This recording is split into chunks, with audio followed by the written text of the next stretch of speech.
The Victis Super Easter Egg on Black Ops 2 Zombies has two sides. The first of which is the maxis side. All players have to do is press the button at the back of the courthouse in a game of Buried to initiate it. The lights on the box need to be orange ahead of time in order for it to be the maxis side. The reward for the maxis Super Easter Egg is all the zombies in the map will have orange eyes, and a few zombies that'll have blue lights will have richtofen quotes coming from them, and whenever you kill them, they will drop a guaranteed drop. Whereas the richtofen Super Easter Egg works similarly. However, the box at the back of the courthouse must have blue lights on it, and after pressing that button, the Super Easter Egg reward, you'll get a permanent fire sale, and you will get a permanent 4-gun mule kick perk.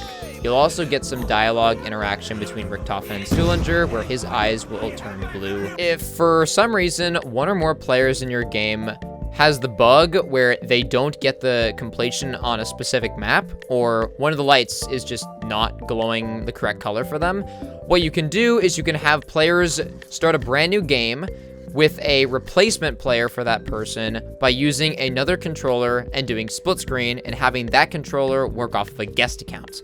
This will effectively duplicate the Easter egg progress over to the box, and you can open the box and press the button in a separate game. Let's quickly go over how to read the box at the back of the courthouse. The box itself contains a 3x4 grid of ticket-like lights that will either glow orange or blue. We assort them into 3 columns and 4 rows. The 3 columns from left to right, as you can see, correlate to the 3 Victis maps, Transit, Die Rise, and Buried. Each of these lights in the center correspond to an Easter egg completion from a specific player. The player that we're identifying is notated by the row, whereas the row at the very top corresponds to player 1, and then the row at the very bottom corresponds to player 4. The lights themselves will obviously indicate which side of the Easter egg you've completed, blue being richtofen and orange being maxis, and having all 4 columns lit up the same color will mean that that player has completed the same side Easter egg for all 3 maps. If all of the lights are lit up blue, then you should be good to go for the richtofen Super Easter Egg, and if they're all orange, you should be good to go for the maxis side. In addition to having all the ticket lights lit up for the Super Easter Egg, you also need to have the 3 light bulbs lit up at the top of the box. These light bulbs correspond to the nav cards. There's one for Transit, Die Rise, and Buried, hence the 3 light bulbs for each of the 3 columns. We will now go over each map's nav card, the table that needs to be built, and the accepting process. The Transit nav card is located towards the back end of the bus depot, and it appears on your HUD right here, and it looks just like this. The Transit nav card goes on Die Rise. So on Die Rise, we're underneath the ramp here where we're gonna build the nav card table. The first part is the scaffolding, which can be found just there next to where you actually build the nav card table. The second part is the radio, which can be found right here next to the staircase. The third part is going to be the rock of 115, which is located next to this pile of trash. And the fourth and final part is going to be the electrical box, which is always located right here in Dead Man's Corner. Remember, if all of your teammates in your game have already built the nav card table in prior games, the nav card table will already be built for you at the start of your game.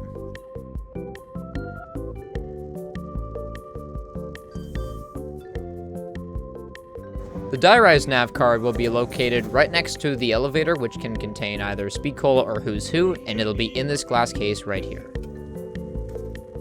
The Buried nav card table is built the same way, using the same 4 parts. The radio, scaffolding, and power box will be located in the corner next to the barn, which can either be accessed by buying this door, or by smashing the barrier to the left with Leroy.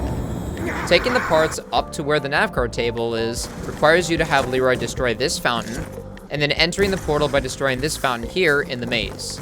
The rock of element 115 will be located on the ground right here, and you can build the nav card table by adding the parts just here.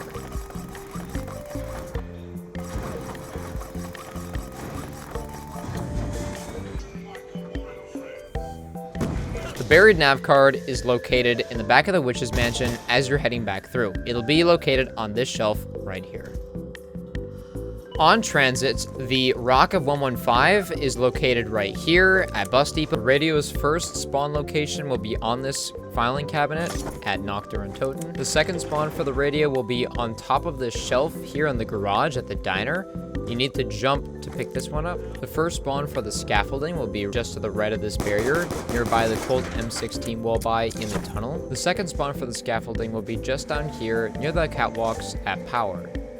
And for the power box, the first spawn is on the wall just to the left of the fridge at the farm. And the second spawn for the power box will be leaning against this dumpster near this box location at the town.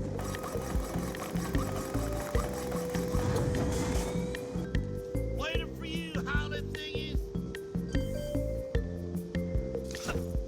I usually like to do my nav cards in a solo game or a series of solo games by myself before I join a group of friends to do a Super Easter Egg run. I find this to be very, very helpful and very easy to do very quickly, just because that we don't have to stop and worry about the nav cards doing our actual Super Easter Egg run-throughs. But you can always do it during the Easter Egg runs themselves. My recommendation is that if you're starting on transit, for example, one player already have the buried nav card so that they can insert it during the egg. And then from there, get the transit nav card, move it over to Die Rise, and you'll have to build the nav card table anyway for that Easter egg, so you may as well, and then also the same thing over to Buried. Whereas you can do it either during, before you start the Easter egg, or even after you finish the Easter egg on Buried to still get the 3 light bulbs to light up by the end, and you can do the Super Easter egg.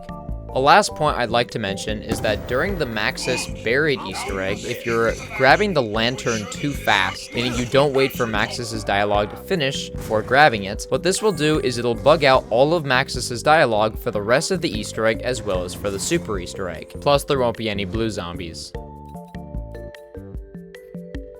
If this helped you, please like the video, as it does help spread my content. And be sure to subscribe so you'd never miss future guides that I upload on this channel. If you'd like to see other Victis guides on this channel, click this playlist here.